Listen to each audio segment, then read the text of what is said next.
E é interessante isso porque, só pra dar um contexto legal aqui, galera, o Ricardo, ele fez um treinamento, digamos assim, né, Isso, Ricardo? Por um ano, foi quase isso, né? Fono, Ou seja, fez uma locução, um exercício específico de fono para atingir o timbre do Kratos. É isso, né, Ricardo? Conta um pouquinho dessa pequena jornada. Quando saiu o jogo, quando saiu o trailer daquele de 2016, né?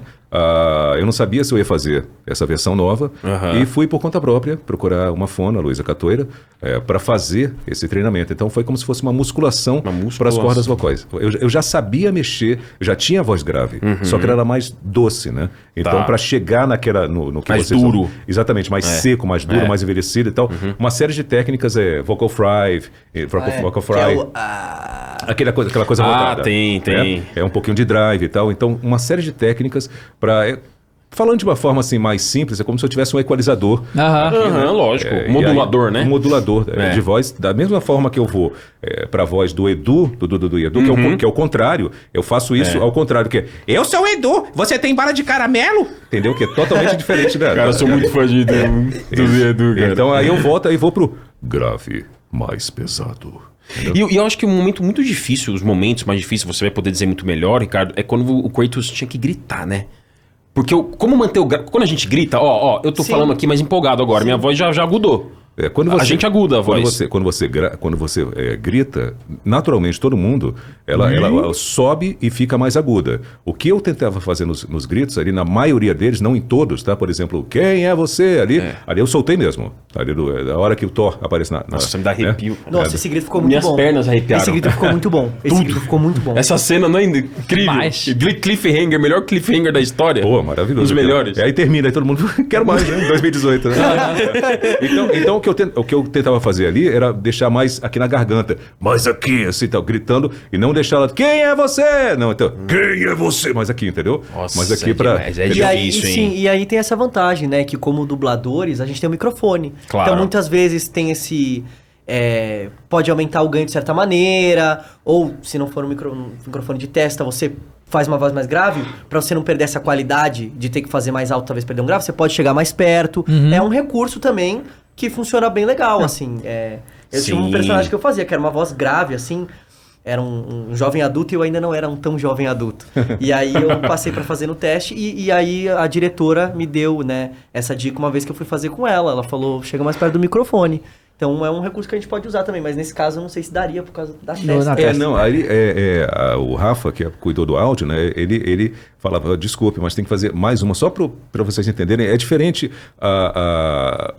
como se você comprasse uma caixa de som que custa R$10 e você compra uma que custa R$1.000. A diferença do áudio é brutal. Né? Então, esse microfone eu realmente não lembro o valor dele, mas ele é muito caro. Né? Se você olhar, ele parece assim um espaguete. Ele fininho, e você coloca aqui na testa e tal. E só que a captação dele é esse áudio que vocês viram. Eu perguntei lá, mano, eu posso estar muito enganado, mas falaram faixa de valor de R$7.000, um negócio assim. Mas é por aí. Eu tenho um microfone de lapela que eu uso em casa que foi R$6.000, pô. Nem é isso aí, isso é bem melhor. E então, é desse tamanho, né? É uma cápsula minúscula, né?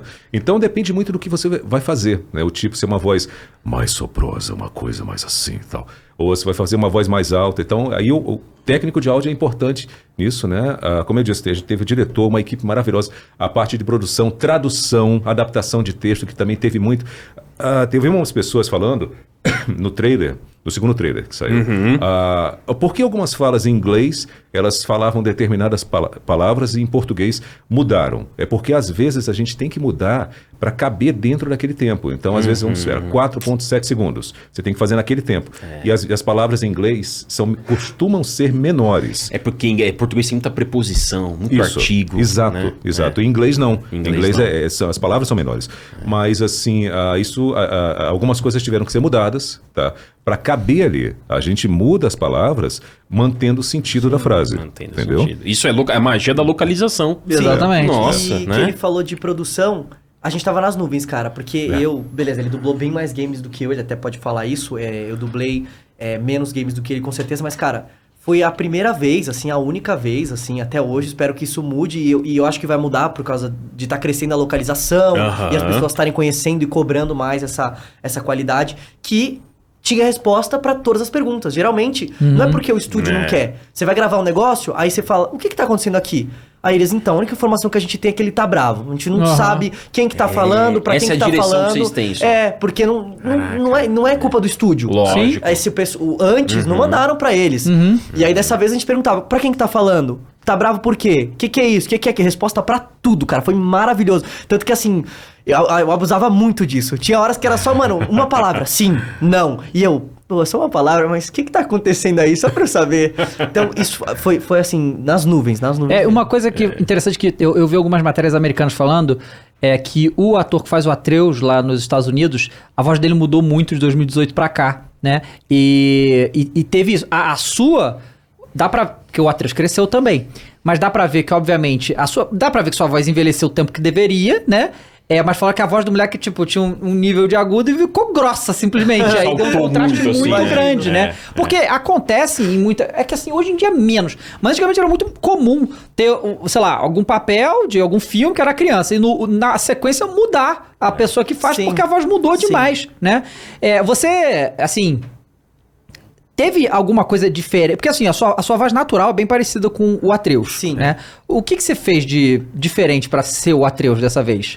Cara, eu sinceramente só falei com a minha voz normal, assim. Antes, realmente... da outra vez eu só deixei mais agudo. Você tem uma voz de assim. jovem adulto. Sim. Dá pra fazer papéis assim de adolescente, né? Eu quero dizer, você pode interpretar esse tipo de personagem. A sua voz chega ainda nesse tom, né? Sim. Acho que assim... 16 até a idade que eu tenho, talvez um pouquinho mais, vai, assim, então total. Porque o que eu mais tive que mudar mesmo foi no de 2018, que eu deixava a voz mais aguda, por assim dizer. E aí que eu falei lá também, que aí é um obstáculo grande, na minha opinião, assim, quando você tem que fazer uma mudança de voz, isso acaba entrando no caminho da interpretação, então é um obstáculo difícil mesmo. Uma das minhas preocupações foi essa, assim, de que ele manter a mesma voz. Então, às vezes, tá numa cena triste ou algo assim, a gente acaba falando um pouco mais grave. Em 2018, isso, né? Mais grave, mesmo na cena triste, falando mais grave, é um grave agudo, é um grave da voz dele, entendeu? Falando as minhas preocupações. E aí, dessa vez, sinceramente, eu só não mudei nada, assim. Só falei com a minha voz mesmo, normal. E foi um obstáculo a menos de não ter que me preocupar com isso, mas... Vocês jogaram o jogo, já zerou, né? Você sabe, teve trocentos mil obstáculos a mais das cenas serem mais difíceis de fazer. E assim, não sei se isso... Tô te perguntando, na verdade. Se isso foi o que o diretor chegou já pra fazer. Porque o Atreus nesse jogo, o Kratos não. Ele é um personagem que não mudou muito de 2018, né?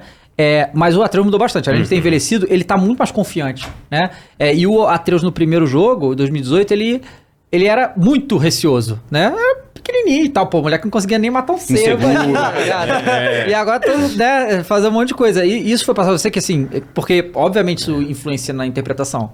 Foi sim, cara. A gente conversava bastante sobre, assim, que é uma parte importante, assim, do trabalho, eu digo. Tanto nos intervalinhos de 15 minutos entre uma coisa ou outra, ou tanto no estúdio mesmo, assim, começava a lembrar, jogou 3, jogava com quem, já conhecia, e aí comentava da história, que eu acho que é uma parte importantíssima. E várias vezes trocava essa ideia, porque eu chegava no dia e o diretor, que é o ator, falava, ontem eu gravei uma cena com tal ator, que acontece tal coisa. Então isso foi bem falado. E deu pra perceber bastante pelos áudios também. Nossa, tem umas horas lá que ele... Tem uma cena que ele vira pro Kratos, tipo, e ele fala um negócio, assim, ele xinga o Kratos mesmo, assim. E eu fiquei tipo, mano, não acredito que ele falou isso pro Kratos. Tipo, acho que quando eu estiver jogando e ele dá essa fala, né, eu vou ficar tipo... vai fazer um negócio assim.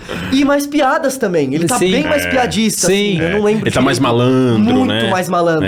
Piadista, assim.